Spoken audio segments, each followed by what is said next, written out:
Hi guys, this is Manu Mishra. So welcome back with the session जिसमें आज हम लोग 21 अगस्त के द हिंदू न्यूज़पेपर का एनालिसिस करेंगे। So here we start the analysis of today's newspaper. So अच्छा, before we start the analysis, बहुत सारे बच्चों के कमेंट्स और बहुत सारे बच्चों के इश्यूज आ रहे हैं about the Hindu notes. So the Hindu notes आपको मंथली सब आप 15 डेज में के पीरियड में सप्लाई होंगे। अच्छा, पहले डेली सप्लाई हो रहे थे, बट डेली सप्लाई करने में प्रॉब्लम हो रही थी because we have to upload daily and बहुत जल्दी अपलोड करना होता है और बनाने में भी टाइम लगता है। सो हम लोग अब द हिंदू के नोट जो है ना, आफ्टर 15 डेज में सप्लाई करेंगे, मतलब हर 15 डेज में। तो जैसे कि अभी 5 अगस्त तक आपको द हिंदू मिला है, तो फ्रॉम 6 अगस्त टू दी 30 अगस्त, 31 अगस्त आपको डायरेक्टली मिल जाएंगे, 1 और 2 सितंबर को। ठीक है, ऐसा करेंगे अपन लोग। फिर फर्स्ट सितंबर से लेके 15 सितंबर तक के नोट्स आपको 16 या 17 को मिल जाएंगे। Then from 16 September to the 30 September आपको 1 या 2 अक्टूबर तक मिल जाएंगे। तो ऐसा रहेगा, 15 डेज में आपको नोट्स मिलने वाले हैं। रीजन बीइंग क्योंकि डेली नोट्स देने में प्रॉब्लम ये भी हो जाती है, कभी कभी मैंने I also skip making the notes. कभी कभी मैं भी स्किप कर देता हूँ नोट्स बनाना। रीजन बीइंग क्योंकि उसमें इंफॉर्मेशन नहीं होती। और जब नोट्स बनाए जाते हैं तो नोट्स शुड बी अ लेंदी, मतलब कुछ लेंदी होनी चाहिए, क्योंकि अगर हम रोज नोट्स पढ़ने बैठेंगे तो दिक्कत हो जाएगी। क्योंकि वही चीज हम पढ़ रहे हैं, न्यूज़पेपर हम डेली पढ़ रहे हैं, उसके बाद हम नोट्स को भी पढ़ रहे हैं। So notes is just for the revision. Okay, revision purpose के लिए होना चाहिए। तो हमने न्यूज़पेपर पढ़ लिया, तो आज का पढ़ा, 15 डेज का न्यूज़पेपर पढ़ा। अब 15 डेज का न्यूज़पेपर याद नहीं रह सकता ऑब्वियसली। सो 15 डेज बाद वो नोट्स आपको मिलेंगे, तो जिससे आपका रिवीजन भी होगा, तो पर्पस भी फुलफिल हो जाएगा। Okay, so after 15 days you will get the notes. पूरे उन 15 दिनों के नोट्स मिलेंगे। सो अभी जो अगस्त के रिमेनिंग 25 डेज के जो नोट्स है, 25-26 डेज के जो नोट्स है, वो आपको 1 या 2 सितंबर को मिलने वाले हैं। So I have started the making notes. मैंने नोट्स कंटिन्यूसली बना रहे हैं, उनको बस कंपाइल करना है। और 31 अगस्त तक अब लोग उसको नोट्स को बनाएंगे, कंपाइल करेंगे, और आपको 1 और 2 सितंबर आपको दे देंगे। क्योंकि डेली नोट्स आप नहीं पढ़ पाओगे। स्टार्टिंग में एक इंतजाम होता है कि हम डेली नोट्स पढ़ेंगे, और डेली नोट्स पढ़ के भी कुछ बेनिफिट नहीं होगा। रीजन भी क्योंकि वही चीज आप पढ़ रहे हो न्यूज़पेपर में। So that's why notes is for the revision. So at the end of 15 days, her 15 days में आपको नोट्स अप्लाई होने वाला है। ओके, सो पैनिक मत करना, मतलब ऐसे पैनिक करने की कोई बात नहीं है। बहुत सारे बच्चे पैनिक कर जाते हैं, जैसे कल ही एग्जाम है या परसों एग्जाम है, तो ऐसा कुछ डरने वाली बात नहीं है। मिलेंगे आपको नोट्स, मिलेंगे, परेशान मत होइए। चलो, so here we start the analysis of today's newspaper. So what happened कि प्राइम मिनिस्टर मोदी कल अहमदाबाद गए, और उन्होंने सोमनाथ टेम्पल में हिस्टोरिकल, नॉट अहमदाबाद गए, अहमदाबाद से थोड़ा दूर है सोमनाथ टेम्पल। सो सोमनाथ टेम्पल में उन्होंने एक बेसिकली हम बात करें तो एक म्यूजियम का इनॉग्रेशन किया। और इस म्यूजियम में बेसिकली सोमनाथ एग्जीबिशन सेंटर का इनॉग्रेशन किया। बेसिकली उसमें जो भी आर्टिफैक्ट्स मिले थे सोमनाथ टेम्पल के, पुराने सोमनाथ टेम्पल के, उनको उसमें रखा गया कि हमें पता लगे कि सोमनाथ टेम्पल या हमारी हिस्ट्री में हमारा कल्चर कैसा था, हमारे आर्टिफैक्ट्स कैसे थे। क्योंकि अभी जो सोमनाथ टेम्पल बना हुआ है, that's not the original Somnath temple. वो Somnath temple already basically submerge हो चुका है सी के अंदर। जो अभी सोमनाथ टेम्पल अपन लोग देखते हैं, वो अभी बहुत न्यूली बिल्ड सोमनाथ टेम्पल है। उसको नॉट न्यूली बिल्ड, मतलब अराउंड 100-200 ईयर्स पुराना सोमनाथ टेम्पल है, बट उससे पुराना भी सोमनाथ टेम्पल है जो कि सबमर्ज हो चुका है सी के अंदर। तो वहीं से जो आर्टिफैक्ट्स मिले, उसी चीज को लेकर आर्टिफैक्ट्स को एक जगह रखा गया और सोमनाथ एग्जीबिशन सेंटर बनाया गया, जिससे हमारी जनरेशन को और आने वाली जनरेशन को पता लगे हमारे हिस्ट्री के बारे में, हमारे कल्चर के बारे में। और उसी को इनॉग्रेशन नरेंद्र मोदी ने किया। लेकिन नरेंद्र मोदी ने उसमें एक बहुत प्यारी बात बोली। उन्होंने बोला reign of terror is never permanent. और ये स्टेटमेंट उन्होंने बोला बिकॉज ऑफ दी अफगानिस्तान में जो तालिबान ने अपना आ, उन्होंने तालिबान को कैप्चर कर लिया है, सीज कर लिया अफगानिस्तान को। ओके, उस चीज के बारे में बताया कि उन्होंने बोला कि जो राइन ऑफ टेरर होता है ना, वो परमानेंट नहीं है, और तालिबान वाला जो इशू है ना, वो भी कुछ समय बाद खत्म हो जाएगा। ये उन्होंने स्टेटमेंट दिया। लेट्स सी होता क्या है। लेकिन इससे हमें एक बात पता लगती है कि इंडिया का जो स्टैंड है, इट्स अगेंस्ट दी तालिबान। वो तालिबान के अगेंस्ट में खड़ा हुआ है और वहां पर चाहता है कि अफगानिस्तान में डेमोक्रेटिक इलेक्टेड गवर्नमेंट हो। अब उसका मेन रीजन ये है क्योंकि एक तो तालिबान इन ह्यूमन एक्ट करता है, टेररिस्ट एक्टिविटीज करता है, और अभी भी यूएन की लिस्ट में तालिबान को टेररिस्ट ऑर्गेनाइजेशन डिक्लेयर कर रखा है। अभी भी UN Taliban as a terrorist organisation. और उसके बाद इंडिया ने हमेशा टेररिज्म का अगेंस्ट में खड़ा रहा, और तालिबान को सपोर्ट पाकिस्तान कर रहा है। तो पाकिस्तान कर रहा है मतलब पाकिस्तान के फेवर में है तालिबान, पाकिस्तान का सपोर्ट कर रहा है। तो पाकिस्तान की सपोर्ट कर रहा है तो ऑब्वियसली बात है इंडिया के अगेंस्ट में है। तो इसीलिए इंडिया तालिबान के अगेंस्ट में है। और फर्स्ट प्रायोरिटी वैसे इंडिया की हमेशा ये रही होगी कि वो इनह्यूमन एक्ट करता है, हमेशा से उसके जो एक्ट रहे हैं वो अगेंस्ट ह्यूमैनिटी रहे हैं। इसीलिए इंडिया अफगानिस्तान में चाहता है कि वहां पर डेमोक्रेटिक इलेक्टेड गवर्नमेंट हो। और तालिबान की जो पॉलिसी है कि शारिया लॉ के अंदर हम लोग सबको रेगुलेट करेंगे, तो शारिया लॉ बहुत स्ट्रिक्ट शारिया लॉ के अंदर वो रेगुलेट करते हैं वहां की विमेन्स को, वहां के चाइल्ड को, वहां के लोगों को। और India is a democratic country जहां पर आपके फ्रीडम ऑफ रिलीजन है, मतलब आपको मानना है रिलीजन को मानिए, नहीं मानना है तो नहीं मानिए। तो अगर इंडिया तालिबान को सपोर्ट कर रहा है तो इंडिया खुद एक तरीके से अपने ही पॉइंट से भटक रहा है, अपने पॉइंट से अगेंस्ट जा रहा है। इसीलिए इंडिया हमेशा चाहता है कि अफगानिस्तान में डेमोक्रेटिक इलेक्टेड गवर्नमेंट हो। मूविंग फर्दर, सो जाइकोव डी इंडिया की पहली वैक्सीन बन गई जिसको डीजीसीआई ने नॉट दे दिया, परमिशन दे दी, और 12 से ऊपर के बच्चों को ये वैक्सीन लगेगी।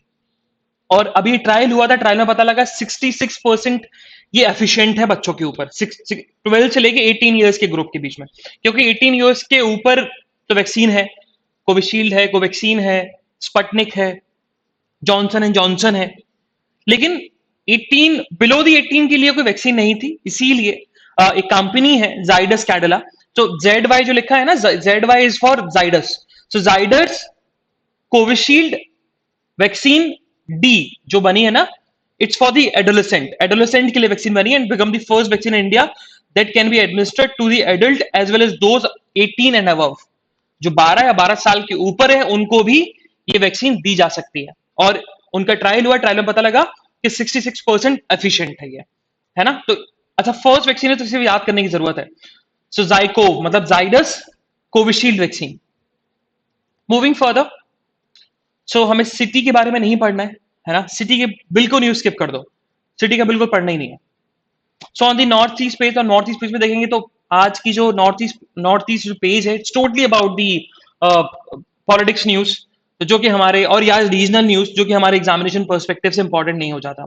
So yes, on the southern page तो हमने कल एक न्यूज पढ़ा था कि आत्मनिर्भर भारत के चलते इंडियन गवर्नमेंट ने अनाउंस किया है कि हम लोग एक मिशन लेके आ रहे हैं, that is the name of the mission is national mission on edible oil या ऑयल पाम। और जिसमें यूनियन गवर्नमेंट जो है, union government with the help of central state government, around 11,040 crore रुपए का प्रोजेक्ट होगा ये, कि इंडिया को आत्मनिर्भर बनाया जाए ऑन दी पाम ऑयल के ऊपर, जिसमें से 8,000 करोड़ रुपीज तो सेंट्रल गवर्नमेंट इन्वेस्ट करेगा, और जो रिमेनिंग 3,000 कुछ करोड़ बच रहे हैं वो स्टेट गवर्नमेंट इन्वेस्ट करने वाला है। और हम पाम ऑयल की बात करें तो पाम ऑयल सबसे ज्यादा केरला में होता है। ओके, तो केरला में जब इन लोगों को पता लगा, मतलब फार्मर्स को पता लगा, रिफाइनर्स को पता लगा, इंडस्ट्रियलिस्ट लोगों को पता लगा कि इंडियन गवर्नमेंट ये स्कीम लेके आई है, तो उन्होंने इस स्कीम को बहुत ज्यादा उन्होंने इस स्कीम को बहुत ज्यादा बताया कि बहुत अच्छी स्कीम है, और बहुत ज्यादा इंकरेज किया, कि बोला कि this scheme is will encourage the farmers and the refiners. क्योंकि अभी हम बात करें तो इंडिया में पाम ऑयल जो है ना, हम लोग बहुत ज्यादा डिपेंडेंट है इंपोर्ट के ऊपर, कि हमें इंपोर्ट होगा तब जाके हम कुछ काम करेंगे। बट अगर ये चीज आती है तो हम लोग आत्मनिर्भर बन जाएंगे, मतलब सेल्फ सफिशिएंट बन जाएंगे पाम ऑयल के ऊपर। और इंडिया में जो पाम ऑयल के प्राइसेस, मतलब एडिबल ऑयल के प्राइसेस जो बढ़ रहे हैं ड्रास्टिकली, बिल्कुल बढ़ जाते हैं, तो वो ड्रास्टिकली बढ़ेंगे नहीं, क्योंकि हम खुद, हमारे पास ऑप्शंस होगा कि हम बाहर का पाम ऑयल लें कि हम इंडिया का पाम ऑयल लें, कंज्यूमर्स के पास ऑप्शंस होगा। और इसी चीज को लेकर सबने वेलकम किया है, और इंडस्ट्रियलिस्ट, फार्मर्स और रिफाइनर्स का भी कहना है कि फार्मर्स की तो इनकम बढ़ेगी, ऑब्वियसली बात है, और दूसरा रिफाइनर्स को डिपेंडेंट नहीं होना पड़ेगा इंपोर्ट्स के ऊपर, वो लोकलाइज्ड फार्मर्स के ऊपर ही डिपेंडेंट रहेंगे, ये बताया गया। मूविंग फर्दर, तो ऐसा ये स्कीम का नाम याद रखना जरूरी है ना, national mission on edible oil, oil palm. it's an about of 11,000 crore project. So greater Hyderabad municipal corporation, अच्छा म्युनिसिपल कॉर्पोरेशन जैसे बीएमसी है ना, बॉम्बे म्यूनिसिपल कॉर्पोरेशन, तो वैसे ही ग्रेटर हैदराबाद म्यूनिसिपल कॉर्पोरेशन भी है। और ग्रेटर हैदराबाद म्यूनिसिपल कॉर्पोरेशन को स्वच्छ भारत का सर्टिफिकेट मिला। कौन सा सर्टिफिकेट? वाटर प्लस का सर्टिफिकेट मिला। और in the Andhra Pradesh state it become the first municipal corporation to get the Swachh Bharat certificate.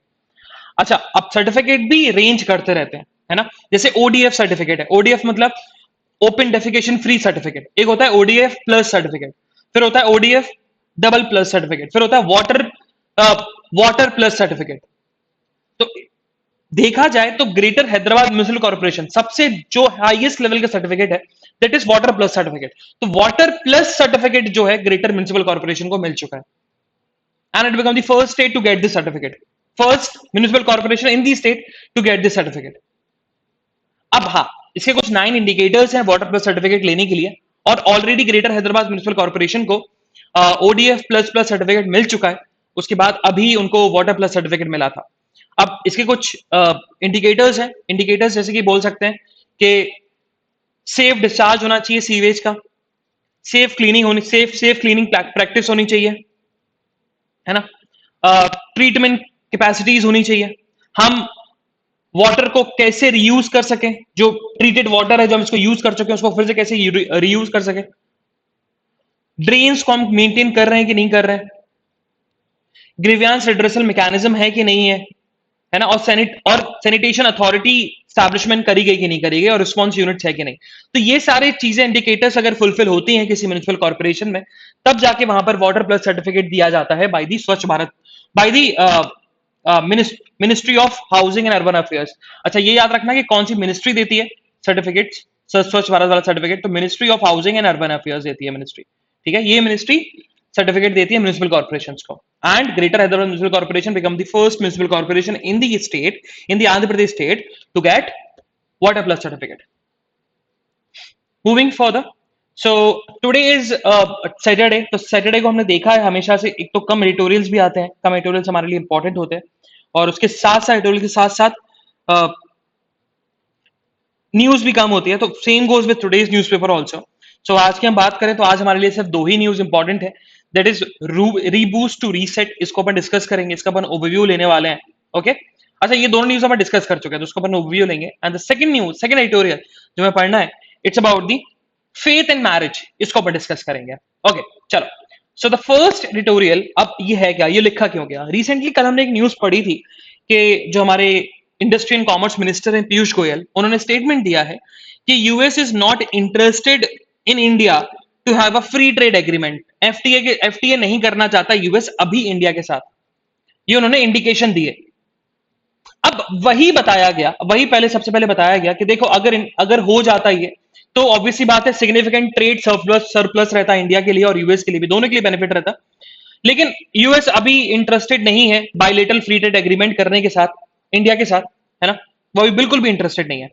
अब हम बात करें तो ये फ्री ट्रेड एग्रीमेंट की बात, ये अभी जो बाइडेन एडमिनिस्ट्रेशन से स्टार्ट नहीं हुई, ये स्टार्ट हुई थी बेसिकली डोनाल्ड ट्रंप के एडमिनिस्ट्रेशन से, कि हम लोग हमेशा से नेगोशिएशन कर रहे थे कि मिनी ट्रेड डील हो जाए, है ना। अब मिनी ट्रेड डील का मतलब होता है कि ऐसी डील जिसमें इंडिया को भी फायदा हो और यूएस को भी फायदा हो, और एक तरीके से फ्री ट्रेड डील भी ना हो। लेकिन हमने मिनी ट्रेड डील को एक तरीके से फुली ब्लोन ट्रेड पैक्ट में कन्वर्ट करने की कोशिश करी। मतलब हम चाहते थे कि पूरा फ्री ट्रेड डील हो जाए, फ्री ट्रेड एग्रीमेंट हो जाए यूएस और इंडिया के बीच में, बट जो बाइडेन एडमिनिस्ट्रेशन जो है वो बिल्कुल भी इंटरेस्टेड नहीं है। अब वही बताया गया, वही ऑथर ने बोला कि देखो जब से हमने बात करी है ना, इंडिया और यूएस के बीच में हमेशा ये रहा है कि $500 बिलियन का ट्रेड विजन होना चाहिए, हमेशा से विजन रहा है। और ये विजन बराक ओबामा एडमिनिस्ट्रेशन से, जब बराक ओबामा प्रेसिडेंट थे और जो बाइडेन उनके एडमिनिस्ट्रेशन में वाइस प्रेसिडेंट थे, तब से ये विजन रहा है कि अराउंड इंडिया और यूएस के बीच में $500 बिलियन का ट्रेड तो होना चाहिए मिनिमम। इतना हमें अचीव करना है, ये ट्रेड टारगेट हमें अचीव करना है, जब बराक ओबामा का रिजीम था। लेकिन वो अभी भी चेंज नहीं हुआ, मतलब अभी भी हम लोग $500 बिलियन का जो बायलेटरल ट्रेड विजन है वो भी हम लोग अचीव नहीं कर पाए, ना यूएस और इंडिया दोनों अचीव नहीं कर पाए। सो इससे ये पता लग रहा है, इससे ये पता लगता है कि इंडिया और स्पेशली यूएसए ज्यादा इंडिया के फेवर में या फिर इंडिया के साथ ट्रेड में ज्यादा इंटरेस्टेड नहीं है। हमने ट्रेड तो मार्क कर लिया, ट्रेड विजन के हमें $500 बिलियन का हमें ट्रेड विजन टारगेट जो है वो हमें अचीव करना है। बट हमारे पास कोई वे नहीं, हमारे पास कोई रोड मैप नहीं है जिससे हम ये चीज अचीव कर सकें। और इंडिया रिसेंटली अभी US generalise system of preference से भी पुल आउट कर गया। अब जनरलाइज सिस्टम प्रेफरेंस क्या था कि यूएस ने कुछ लिस्ट डाउन किए थे कुछ आइटम्स कि इनके ऊपर कम टैरिफ लगेंगे, इनके ऊपर कम एक्सपोर्ट ड्यूटीज लगेंगी, और ये चीज आई थी 2019 में, और इंडिया इससे पुल आउट किया गया। इंडिया ने इससे पुल आउट कर लिया था और बोला था कि देखो हम तो एक्सेप्ट कर रहे हैं, हम तो एक्सपेक्ट कर रहे हैं कि हम लोग यूएस के साथ मिनी ट्रेड डील कर लेंगे, और मिनी ट्रेड डील जो कि आगे चलकर फ्री ट्रेड डील में कन्वर्ट होने वाली थी। लेकिन अब देखा जाए तो मिनी ट्रेड डील भी एक तरीके से बहुत बहुत उसके कम आ, हम बोल सकते हैं कम एक्सपेक्टेशन लग रही है कि वो सक्सेसफुल होगी यूएस के साथ। फुली ट्रेड पैक्ट तो नहीं हुआ, मतलब फ्री ट्रेड एग्रीमेंट तो नहीं हुआ, लेकिन मिनी ट्रेड डील पे अभी हम लोग रुके हुए हैं कि मिनी ट्रेड डील शायद हो जाए। हाँ, इंडिया को फायदा तो हुआ है, इंडिया को बहुत फायदा हुआ है because of the China in US की ट्रेड वॉर की वजह से बहुत ज्यादा फायदा हुआ है ना, बहुत ज्यादा फायदा हुआ। जीएसपी आ गया, जीएसपी स्टेटस का रिवोकेशन हो गया, बहुत सारी चीजें हो गई। ओके, अगर हम बात करें तो देखा भी जाए तो ये इंडिया के लिए कुछ सही भी है, क्योंकि जो स्कीम हमारे इंडिया में चल रही है और जो कैंपेन चल रहा है अबाउट दी आत्मनिर्भर भारत, तो ये जो पुल आउट हुआ ना एफटीए वाला, तो ये ठीक भी है कि शायद हम लोग खुद अपनी ही इंडस्ट्रीज के ऊपर वर्क करें, हम लोग खुद सेल्फ सफिशिएंट बन जाए। और जो आत्मनिर्भर भारत जो बना हुआ है वो है क्या, it's about the protectionist close market project, कि हम लोग क्लोज मार्केट ही रहे। अगर किसी को हमसे चाहिए तो ले सकता है, अगर हमारे पास एक्सेस में है तो ले सकता है, बट हम किसी के पास ना जाएं। उस स्कीम पे हम लोग चल रहे हैं, उस कैंपेन पे हम लोग चल रहे हैं। तो ये सही भी एक तरीके से कि हमें यूएस के ऊपर डिपेंडेंट नहीं होना पड़ेगा आत्मनिर्भर स्कीम के थ्रू। हाँ, अब ये जरूर बोला गया होता है लास्ट में कि देखा जाए तो जरूर हमें यूएस से हमें एफटीए नहीं करना, अगर यूएस से एफटीए नहीं हुआ, लेकिन हमें और कंट्रीज को अप्रोच करना चाहिए, जैसे कि यूरोपियन यूनियन होगा, यूनाइटेड किंगडम हो गया, इनको अप्रोच करना चाहिए। देखा जाए तो इन लोगों ने तो वियतनाम से फ्री ट्रेड डील एग्रीमेंट कर लिया, जो कि इंडिया का राइवल है। मतलब देखा, अगर लोग बोलते हैं कि चाइना का अगर कोई ऑल्टरनेट है तो वो इंडिया है, क्योंकि वहां पर चीप लेबर है, बट ऐसा नहीं है। और भी साउथ एशियन कंट्रीज हैं, साउथ ईस्ट एशियन कंट्रीज हैं, जैसे वियतनाम है, और वियतनाम ने ट्रेड डील पैक कर ली यूनाइटेड किंगडम और यूवी के साथ। तो इंडिया को पीछे नहीं रहना है, बल्कि इंडिया को आगे बढ़ना है और अदर नेशन पे फोकस करना है, not on the only on US, ये ऑथर ने बोला है। Moving further, so the second editorial is about the faith in marriage. अच्छा, ये बहुत सिंपल है, तो जस्ट अपन इसका ओवरव्यू लेंगे, क्योंकि अपन ऑलरेडी डिस्कस कर चुके हैं इस चीज को। अच्छा, ये न्यूज भी कल आई थी, अपन ने पढ़ा था, कल गुजरात हाईकोर्ट ने जो कल गुजरात में जो लॉ है already, Gujarat freedom of religion act 2021, उसकी कुछ प्रोविजंस को उन्होंने अनकॉन्स्टिट्यूशनल डिक्लेयर कर दिया। अब ऐसा क्यों किया? हुआ ये क्योंकि कुछ प्रोविजंस हैं जो कि बेसिकली उन मैरिजेस को भी इलीगल मैरिजेस बता रहे थे, वॉइड मैरिजेस बता रहे थे, जो कि without a allurement, without a fraud और विदाउट अ फोर्स की जा रही थी। मतलब उसमें ना ही उसमें फोर्स कन्वर्जन था, ना ही कन्वर्जन थ्रू फ्रॉड था, ना ही कन्वर्जन थ्रू अलरमेंट था। तब भी उन मैरिजेस को या उन कन्वर्जन को वॉइड बता रही थी।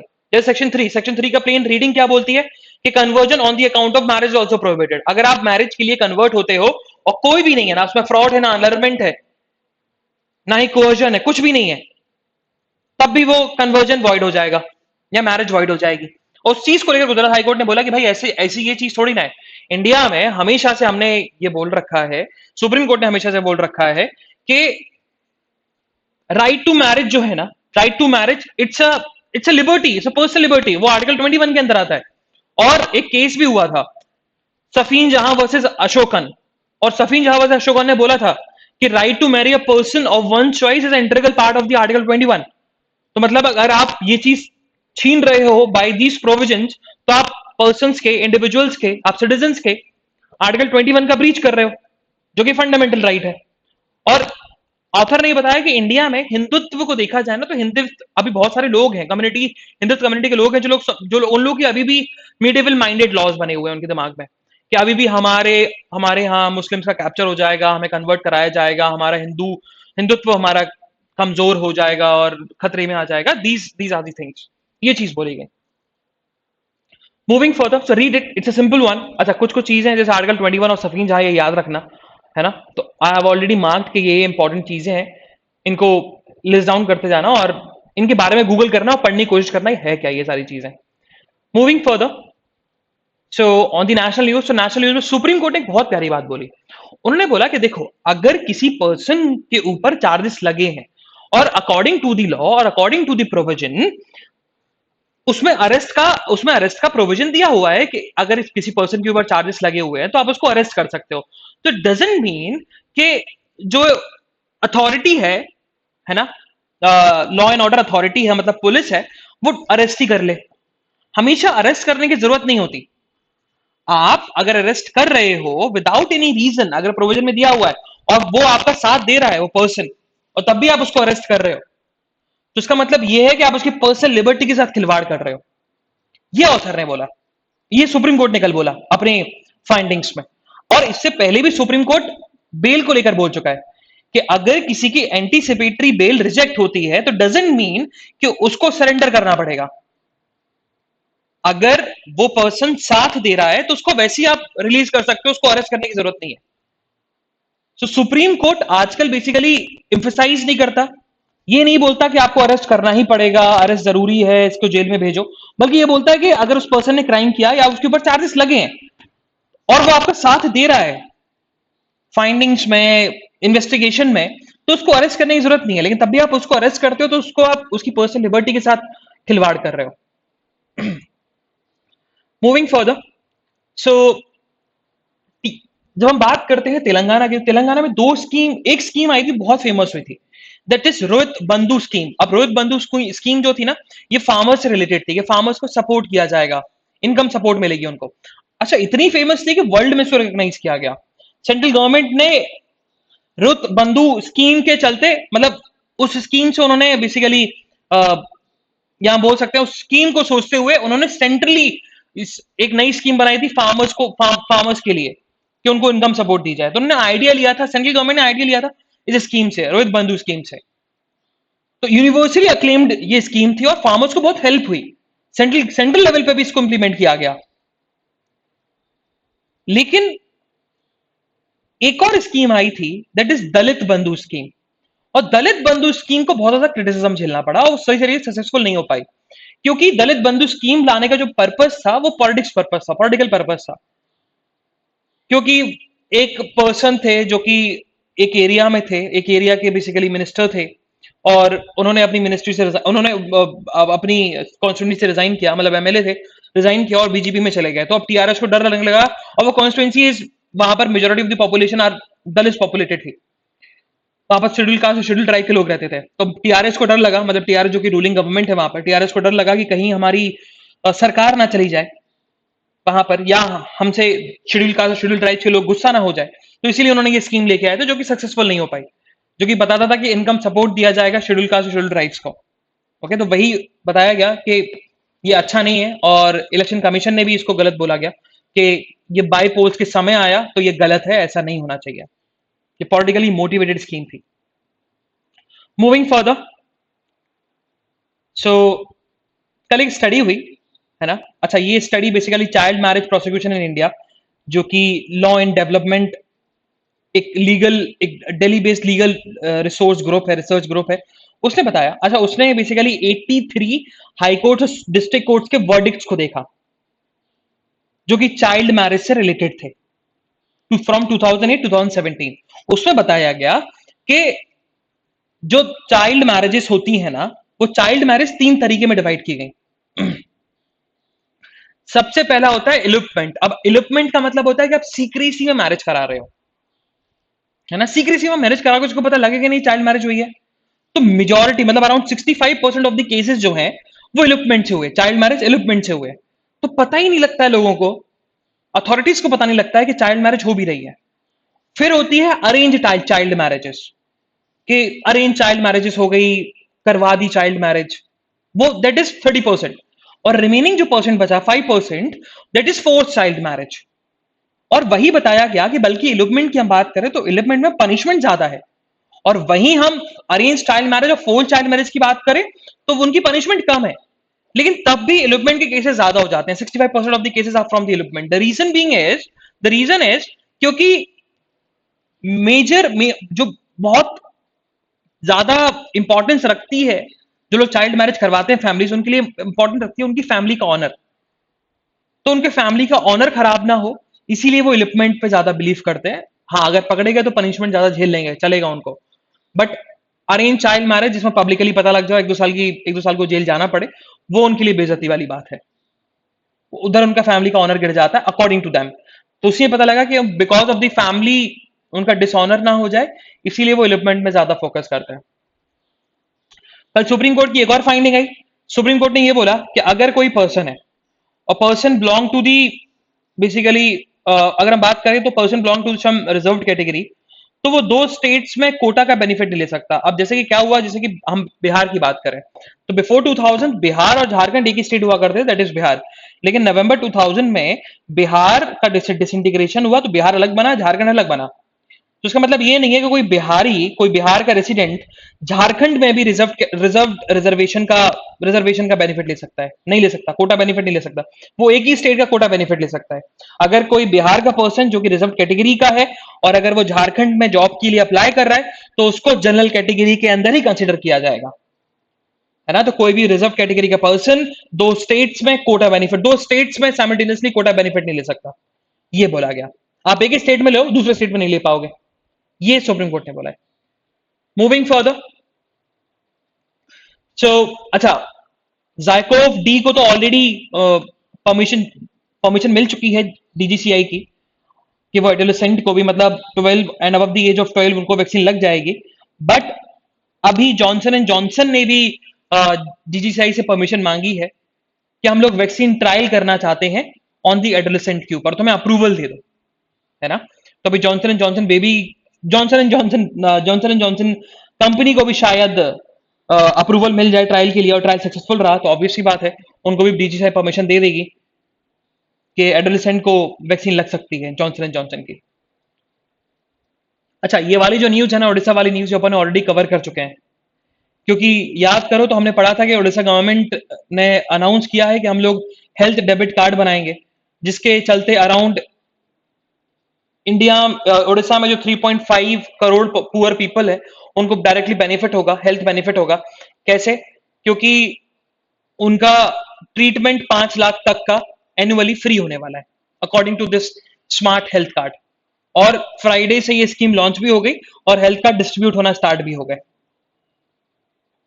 मूविंग फर्दर, सो देखा जाए तो नॉर्थ ईस्ट में धीरे धीरे अनलॉक होना स्टार्ट हो चुका है। और कल जियोलॉजिकल सर्वे ऑफ इंडिया ने कुछ बेसिकली जियोलॉजिकल साइट्स को आइडेंटिफाई किया है और उनको सर्टिफाइड किया है कि भैया ये जियो टूरिज्म को हम प्रमोट करने के लिए, इन स्टेट्स में प्रमोट करने के लिए हम इनको जियो टूरिज्म साइट्स कंसिडर करते हैं, लिस्ट में डालते हैं। और अगर देखा जाए, सिक्किम तो ऑलरेडी ओपन हो चुका है टूरिज्म के लिए, तो जो those want to go for trip they can go to the trip to Sikkim. और अभी नागालैंड और असम अभी ओपन होंगे और नेक्स्ट मंथ से ओपन हो जाएंगे, from the month of September. Moving further, so this is something about advertisement, तो एडवर्टीजमेंट से रिलेटेड नहीं पढ़ना है, okay. So from the world news, so world news में आज हमारे लिए सिर्फ दो ही इंपॉर्टेंट न्यूज है, बोथ फ्रॉम चाइना।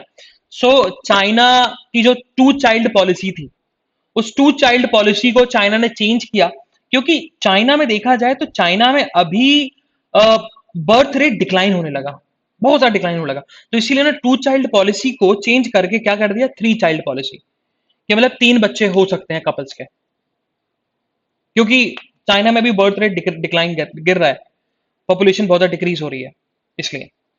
और एक और वहीं चाइना ने एक और लॉ पास किया, and it's about the online privacy law. Online privacy law की बात करी जाए तो चाइना कम्युनिस्ट है, तो ये लॉ वैसा है कि अगर कोई स्टेट या प्राइवेट एंटिटीज किसी की पर्सनल इंफॉर्मेशन रखता है, तो पर्सनल इंफॉर्मेशन तभी रख पाएगा जब यूजर की कंसेंट हो, है ना। और डेटा कलेक्शन जितना कम हो सके उतना कम कलेक्ट करो। सो इंडिया के पर्सपेक्टिव देखा जाए तो कोई इंटरेस्टिंग सा लॉ नहीं आया। बट हाँ, चाइना के पर्सपेक्टिव से बहुत इंटरेस्टिंग लॉ है, और बहुत देखा जाए कि चाइना से कम्युनिस्ट नेशन, तो चाइना में वहां पर पर्सनल लिबर्टी से ज्यादा इंपॉर्टेंस नेशन की इंपॉर्टेंस ज्यादा होती है, इसलिए। So this is the analysis of today's newspaper. तो बिजनेस न्यूज में और स्पोर्ट्स न्यूज में आज कुछ इंटरेस्टिंग न्यूज नहीं है। Okay, so that's why this is the analysis of today's newspaper. हम लोग यही एंड करते हैं एनालिसिस को। हम लोग कल फिर मिलेंगे with some exciting news, with some exciting current affairs. तब तक के लिए bye bye, have fun and enjoy your day. Okay, bye bye guys.